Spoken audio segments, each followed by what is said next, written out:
This is a well-worn road. At one end, Palestinian protesters driven by years of occupation, what two recent human rights reports have defined as apartheid, angered and sustained by events in Jerusalem and Gaza.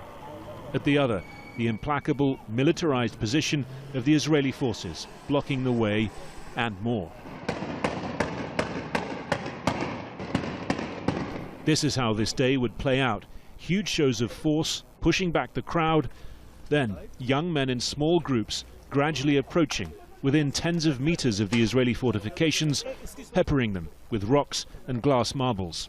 The Israeli tactics varying from attempting to rush and detain them, to overwhelming them with tear gas and foul-smelling water, to considerably worse. So Israeli forces are strengthening their position after those stone throwers got pretty close to the checkpoint here.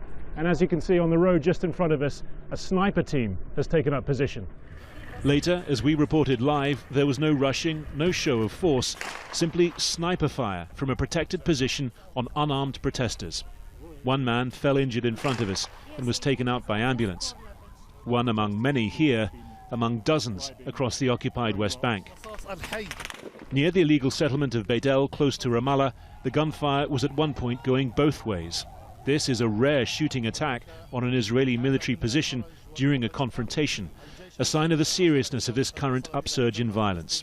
2 Palestinians were killed here, 2 Israeli soldiers injured. I think our life, it needs just only spark, because we are living under this pressure, we are living under this discrimination regime, oppressive regime.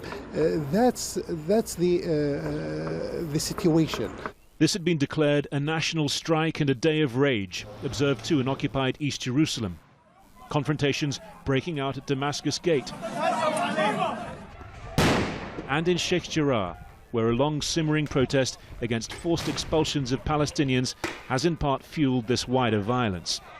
In the southern occupied West Bank city of Hebron, a Palestinian was shot dead by Israeli forces who said he was carrying a knife, a homemade gun and an explosive device.